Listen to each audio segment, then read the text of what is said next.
Boa tarde, queridos irmãos e irmãs, sejam todos bem-vindos à nossa reunião. Vamos pedindo que Jesus se faça presente entre nós e permeie nossas vidas hoje e sempre. Pedimos também que nos proteja em todos os momentos da nossa vida, em especial neste, em que nos encontramos reunidos para mais uma tarde de estudo. Que as lições de hoje possam tocar os nossos corações e nos auxiliar em nossa transformação moral.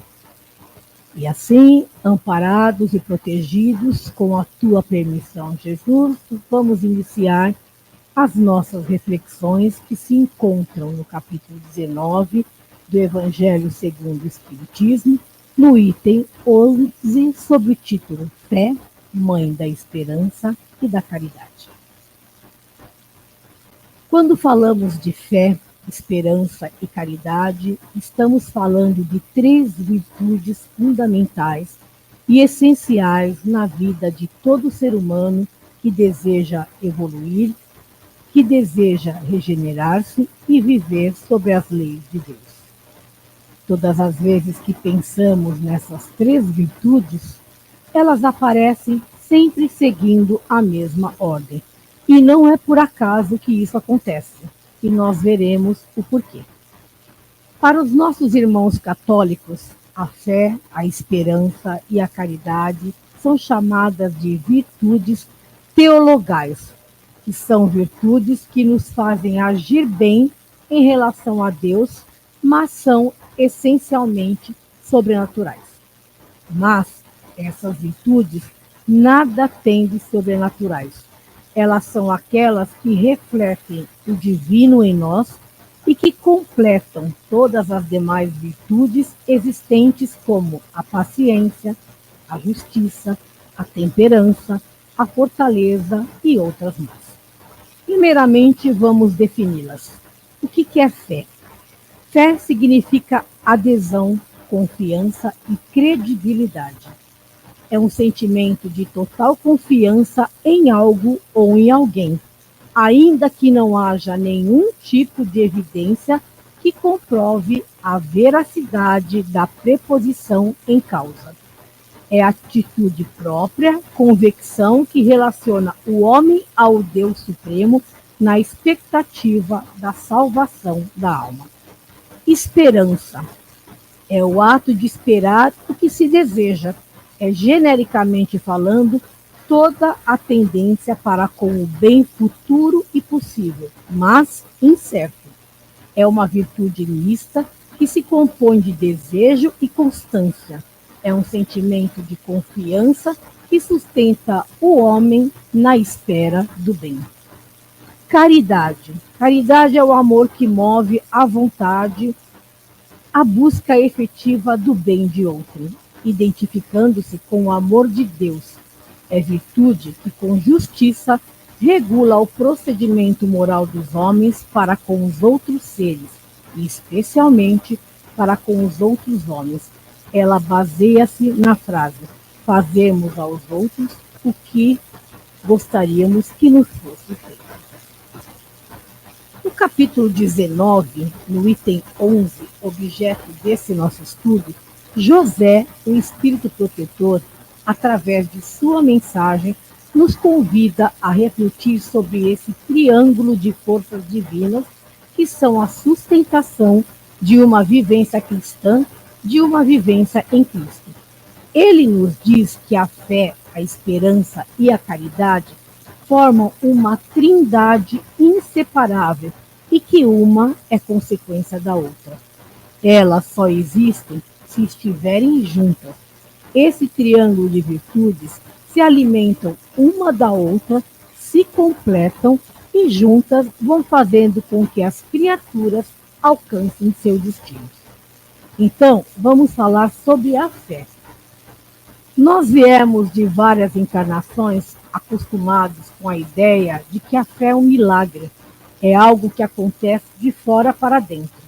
É crença nas coisas impossíveis, mas a fé nada tem a ver com crença. Ela é a própria força da vida que palpita e vibra em todos nós. Ela é a certeza instintiva que toda a criatura tem. É a base que alimenta o poder de seguirmos avançando, realizando, criando e concretizando. Muitas das nossas ações corriqueiras, embora não percebamos, são alimentadas pela força da fé. Nós não a vemos acontecer, mas nós temos certeza de que elas acontecem. Isto é ter fé, isto é acreditar. No contexto evangélico, fé é fidelidade, é confiança. Ela tem o suporte do sentimento e da razão, que lhe dão a garantia de obter o esperado. Neste sentido, Emmanuel, no livro Consolador, responde à questão de número 354, dizendo: fé é guardar no coração a luminosa certeza em Deus. A certeza que ultrapassou o âmbito da crença religiosa, fazendo o coração repousar numa energia constante de realização divina da personalidade. Conseguir a fé é alcançar a possibilidade de não mais dizer eu creio, mas afirmar eu sei com todos os valores da razão, tocados pela luz do sentimento. Não mais aquela fé que aguardamos que o Criador, que a divindade venha nos trazer a resposta e solucionar os nossos problemas. Para entendermos o tema de hoje, precisamos refletir sobre as palavras de Kardec e de José, o Espírito Protetor, ao nos dizer que todas as virtudes nascem da fé. E por isso a fé é a mãe da esperança e da caridade. Bem, se a fé é a mãe de todas as virtudes, e se todas as virtudes nascem da fé, porque ela é mãe. E sendo mãe, ela gera, e gerando como todas as mães, precisa zelar pelas filhas que criou. Se é a fé que dá origem às outras virtudes, e por isso ela é a mãe das demais, ela é a base de tudo. É a certeza daquilo que se espera, é a prova daquilo que não se vê. Ela nos conecta com o nosso destino lá no futuro, nos projeta naquilo que nem imaginamos, mas que temos a certeza que existe e que está nos aguardando. José, o Espírito Protetor, compara a fé à construção de um edifício, dizendo que não basta termos fé, ela tem que ser forte e durável. E se seu alicerce não for firme e sua base não estiver bem fortalecida, esse prédio não se sustentará e desabará. A fé é, portanto, algo que nos descortina o horizonte e, como mãe, vou apresentar a sua primeira filha, que é a esperança. Se a fé nos abre o horizonte, é a esperança que nos faz percorrer o caminho até ele. Ela é o combustível, é a força que nos alimenta nessa caminhada. A esperança é aquilo que preenche nossa vida de propósito e de sentido. É o que nos faz caminhar na vida, porque viver sem propósito é viver sem esperança. Todos nós precisamos preencher o nosso coração com sentido, com propósito e com alegria. Precisamos ter a expectativa de possuir o bem desejado e, por isso, alguns costumam dizer que a esperança é a última que morre. Poderemos dizer que a fé está para a esperança, assim como o sol está para a lua. Sabemos que a lua não tem luz própria, reflete a luz recebida pelo sol e, por isso, difunde raios pálidos, isentos de calor. Já o sol espalha raios intensos e fulgidos, que, além de iluminar, aquecem e vivificam. Assim, a fé, como o sol, é a força comunicativa que se irradia do coração de quem tem e se reflete no coração de outra pessoa, gerando neste a esperança. Como exemplo disso, temos Jesus. Jesus tinha fé, seus discípulos tinham a esperança que era gerada pela fé, exemplificada pelo Mestre. Podemos então entender a esperança como sendo o mecanismo que faz nascer no homem as boas e nobres aspirações. Porém, só a fé as realiza. A esperança sugere e a fé concretiza. A esperança desperta nos corações o anseio de possuí-los própria, conduzindo, portanto, as criaturas à fé. Então surge a pergunta: como você vai ter esperança se você não acredita, se você não tem fé? Para termos esperança, precisamos ter fé. Nós espíritas temos fé, acreditamos, temos certeza de que a vida continua além túmulo. Nós sabemos que somos agraciados com a oportunidade das reencarnações para que possamos reparar os nossos erros, nos desenvolver, aprender e evoluir. Essa é a nossa meta. Nós temos a esperança de que um dia seremos melhor amanhã do que somos hoje. Temos a esperança de que vamos conseguir isso. Mas como? Através da caridade que se apresenta como a segunda filha. A caridade é o ângulo divino desse triângulo de forças e que dá sentido aos outros dois. A caridade está mais ligada a uma ação concreta, aquela que todos nós conhecemos. Ela é presente, é uma prática. Enquanto as duas primeiras virtudes, a fé e a esperança, dizem respeito ao futuro, a caridade diz respeito ao presente, à ação. Ela pode ser praticada indistintamente por todas as pessoas e de diferentes maneiras, porém nem sempre a caridade material é a mais importante. Por isso, não queremos falar da caridade mais simples, de darmos aquela moeda no farol. Queremos falar de algo mais profundo, da verdadeira caridade, daquilo que falamos no início desta palestra, de fazer aquilo que gostaríamos que nos fosse feito. Estamos, portanto, falando de quando Deus pode ser visto atuando e se manifestando através de nós, dos nossos gestos, do nosso olhar, do nosso sorriso, do nosso abraço, do nosso ouvir, do nosso falar, do nosso entender, do nosso acolher, do nosso amor. E é a caridade que dá sentido aos nossos atos e à nossa vida. Tudo que é construído com a marca da caridade sobrevive ao tempo.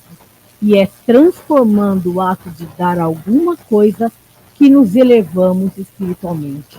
O ato de doar fala muito sobre nós. A caridade é a virtude da doação, do amor que se doa sem perguntar o que e a quem. É a força da fonte que serve a todos sem perguntar quem dela se serve. É traduzir em frutos, em força espiritual, em grandeza que nos contagia e nos inspira tudo o que a fé e a esperança patrocinam.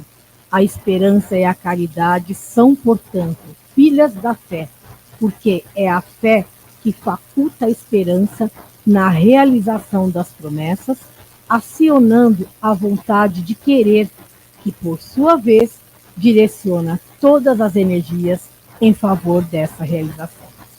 É por isso que essas três virtudes encontram-se sempre na mesma ordem, como eu havia dito no início dessa palestra, porque elas se completam e juntas são capazes de transformar a nossa vida e a vida das pessoas que se encontram ao nosso redor, levando o homem e a humanidade a progredir.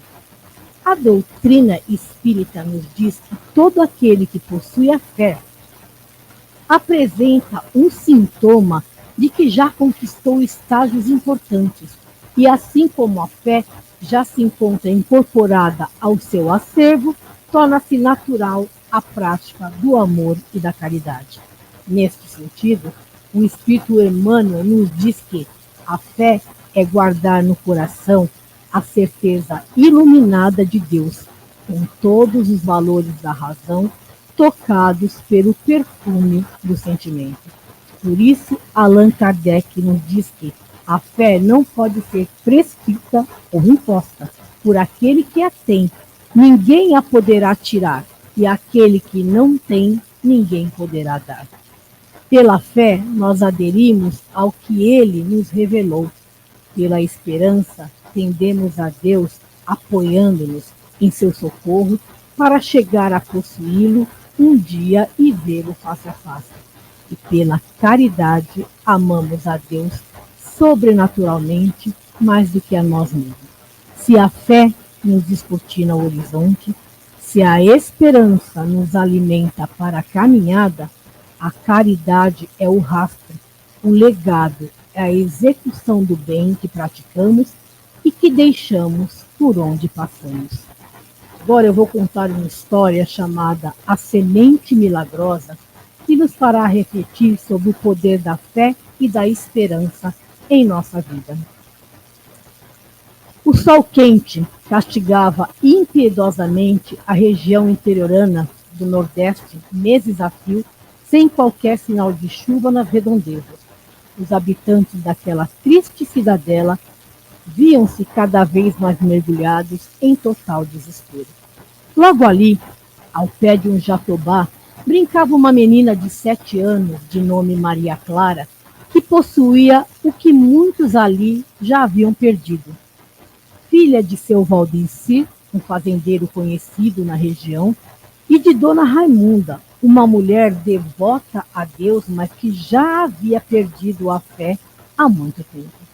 A menina não compreendia plenamente os problemas que afligiam seus pais, as razões que levavam os trabalhadores a serem despedidos, a venda dos animais e as frequentes discussões sobre dinheiro durante as refeições. Ela era apenas uma criança, mas já sofria com o amargo castigo da seca. Meses atrás, a mãe lhe contara a história da Bíblia, narrando a jornada de homens e mulheres que atravessavam momentos difíceis com fé inabalável, alcançando desfechos miraculosos. Maria Clara gostava especialmente de uma em que um homem atravessara um mar, orara e Deus lhe respondera. Essa narrativa a fascinou profundamente e, mesmo sem saber orar de forma tradicional, ela começou a exercitar sua miúda fé. Os meses foram se arrastando e tão esperada chuva ainda não dava sinais de vida. O desespero começava a tomar conta dos pais de Maria Clara, pois já não sabiam mais o que fazer. O dinheiro escasso mal era suficiente para pagar a ração do gado, umas poucas coisas que o casal ainda possuía, além de umas poucas galinhas que, para sua sorte, ainda botavam ovos. A maioria dos moradores já haviam desistido e partido para a casa de parentes, buscando abrigo e esperança em outras terras. As condições estavam cada vez piores, com as rachaduras na terra e a seca dos riachos. Raimunda tomou a decisão de fazer tricô para conseguir uma renda extra, assim conseguia comprar alimento para sua família. Certo dia, decidiu ir até a cidade em busca de suprimentos para casa e linhas novas para seu tricô, e Maria Clara a acompanhou. No entanto, antes de deixarem a praça, um homem misterioso começou a entonar uma canção que hipnotizava a todos. Com roupas brancas, simples e elegantes, ele carregava uma cesta trançada, repleta de sementes douradas, emanando um magnetismo cativante. A menina, intrigada, se aproximou do homem, que continuou a cantar e, com um sorriso no rosto, ofereceu-lhe uma semente. Quando estendeu sua mão para pegar a semente, sentiu alguém lhe puxar. Era sua mãe dizendo: "Para que pegar uma semente se vai morrer antes de nascer?" A esperança de Maria Clara pareceu se abalar por um instante, mas o homem teimoso e misterioso entregou-lhe uma pequena semente dourada e lhe disse: "Se a sua fé for do tamanho desta semente", disse o homem apontando para o céu, "ele ouvirá a sua oração." Ao chegar em casa, Maria Clara depositou sua semente dourada na estante e foi lavar suas mãos para o jantar. A alegria que outrora iluminava aquele casal apagava-se aos poucos e aquele momento em que estavam juntos parecia uma mera formalidade. O silêncio envolvia a todos e uma lágrima solitária escorria dos olhos de Raimunda. O senhor Valdecir desviou o olhar da esposa e encontrou o sorriso esperançoso da filha como um raio de luz em meio à escuridão. A menina então pediu ajuda para o pai para plantar sua semente no quintal. A mãe tentou impedir, mas se rendeu ao coração cheio de sonhos da filha. O pai segurou a semente na mão e tentou decifrar o enigma daquela semente tão singular. Embora conhecesse muito sobre cereais e grãos, aquela semente desafiava todos os padrões conhecidos. E assim, pai e filha saíram para plantar a sementinha e a menina, com determinação, sob um céu estrelado, escolheu um lugar no quintal, ajoelhou-se para cavar um buraco na terra ressequida. O pai tentou explicar para a filha que a semente não germinaria porque a terra estava árida demais, mas a menina repetiu a frase do homem dizendo que se ela tivesse fé do tamanho daquela semente, Deus a ouviria. Como o momento estava carregado de emoção e esperança, o pai se rendeu e plantaram a semente. Maria Clara fez uma oração dizendo: Deus, minha fé é do tamanho dessa sementinha, mas se o Senhor mandar a chuva, essa semente vai crescer e virar uma árvore, e minha fé também crescerá com ela. Por volta das 5 horas da manhã, antes do galo cantar, a menina acordou com um estrondo e saltou da cama. Com o coração pulsando forte de emoção, abriu a janela e foi surpreendida por um espetáculo emocionante. A chuva finalmente havia chegado. E assim, o espanto se transformou em alegria e o medo, outrora presente, cedeu espaço à esperança que florescia dentro de seus corações. A chuva caía intensamente e o que faltava naquela região agora fluía abundantemente do céu. No quintal de Maria Clara, algo mágico acontecera. A semente plantada com fé agora dava os primeiros sinais de vida. Uma árvore frondosa começou a brotar e, com um significado profundo, ganhou um nome que ressoava na alma de todos. A árvore se chamava Fé. Que essa história nos ensine que, mesmo nos períodos áridos da vida, é a fé que nos impulsiona a persistir. Quando acreditamos na força dos nossos sonhos, quando semeamos a esperança, presenciamos acontecimentos que vão além do nosso entendimento. Que a árvore da fé floresça em nosso coração, trazendo vida, esperança e prosperidade. Uma boa reunião.